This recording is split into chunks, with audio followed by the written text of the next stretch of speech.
this is Andrea. I'm a youth services librarian at the Hickory Corner branch of the Mercer County Library System, and summer is coming, the temperatures are getting warmer, and it's been making me think about cool treats. What's better on a hot day than a cold popsicle? Okay, I've got two different kinds.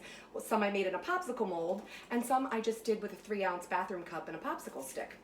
Now, of course, you can buy popsicles, but what's nice about these popsicles, they're made with fresh fruit. Right now, strawberries are in season here in Jersey, so they're made with strawberries, but you can use other fruits. And they're also made with Greek yogurt, which has a lot of nice protein. And so between the protein and the nutrients from the fresh fruit and the fact that you can control your own sugars, these are a much healthier treat than the popsicles you're gonna buy in the store. So let's get started. I already cut up some fresh strawberries, and this is about 1 pint or 1 pound, and when you cut them up it should be about 2 cups, so you can see that in my measuring cup there. And earlier today I squeezed in the juice from a lemon. This is about a medium-sized lemon, about 2 tablespoons, and I also put in 2 tablespoons of sugar. Now you can use honey, you can use maple syrup if you like, whatever sweetener you want.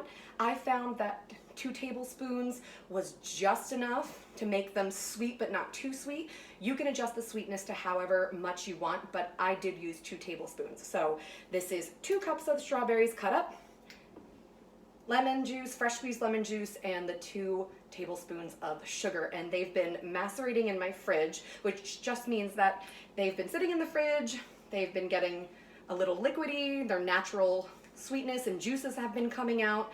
And I did it a couple hours ago, but as long as you do it at least 30 minutes to an hour in advance just to get those berries going, you'll be fine. And so what I'm gonna do with these is put them into my blender. Okay, and I'm gonna make a strawberry puree. All the juice, everything goes in. I will say that you can use frozen fruit for this, but I would thaw it first and strain that liquid off before adding more lemon juice and the sugar. Okay, so yeah, you're gonna want to put all that in. Oh, I missed a strawberry. We don't want to miss any strawberries, so I'm gonna put that in. I'm gonna screw the cap on. Now this is, my blender is one of these kind. It's more of like a bullet kind of blender. If you want, you can mash it up with a fork if you want it kind of chunky. But if you want a nice puree, you're gonna want to use your blender or food processor. So forgive me, this is gonna be a little loud for a minute.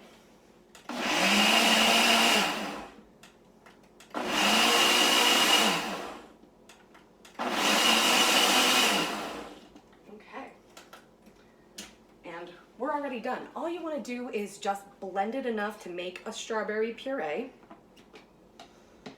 And then I'm just going to pour it in back into this same bowl here. No need to waste another bowl. And again, the consistency is totally up to you. If you like it to be a little bit chunkier, you can taste it at this point for sweetness. So I'm just gonna grab a spoon here and I'm gonna taste it to see. The sweetness is all going to depend, again, on your preference, but also the fruit you're using or the kind of berries you're using. Fresh Jersey strawberries may be a little bit sweeter than ones you get at the grocery store that are coming in from somewhere else. So it's totally up to you. I think this tastes great. I'm not going to add any more sweetener at this point. So I'm going to put that off to the side. You're going to want to add a teaspoon of pure vanilla extract. And this is 12 ounces or about 1.5 cups of plain full-fat Greek yogurt. Now you can use 2% if you want. I would not use fat-free. The fat in the yogurt really adds to the creaminess of the texture. I'm using plain Greek yogurt. If you want to use a flavored yogurt, that's totally up to you, but just remember that those flavored yogurts tend to have added sugars in them. So you're just going to want to be careful about making them too sweet. So then you're just going to fold this all together until you get a nice creamy consistency. Right. And we're just going to keep stirring.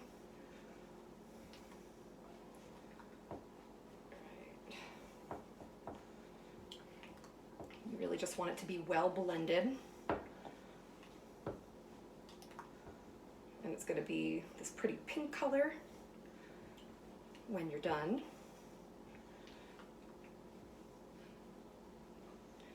Okay, and at this point, you're just going to want to get your molds or your cups ready.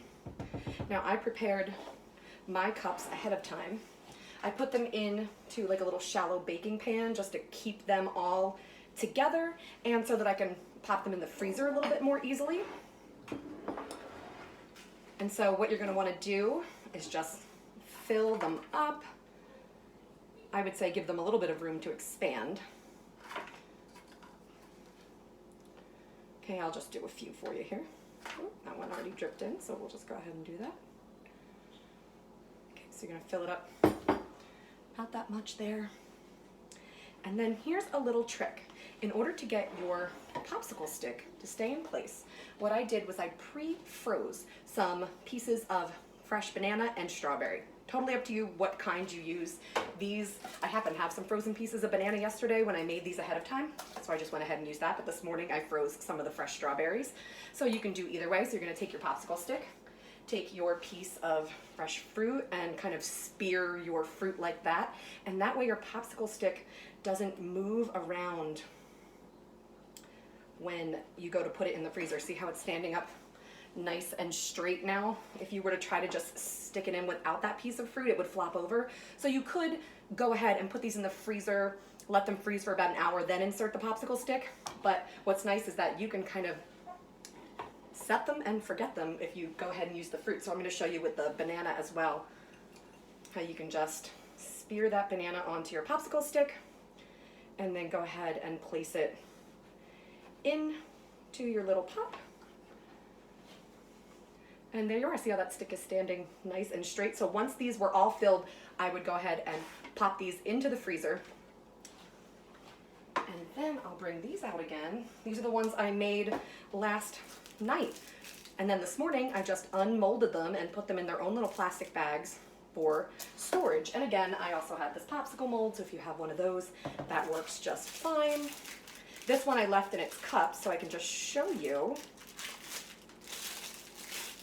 All you need to do is take a pair of kitchen shears, give it a little bit of a snip on the side, and you can peel it away. And there you go. Fresh strawberry yogurt pop. I hope you enjoyed this recipe, and I hope you get a chance to try it. Bye!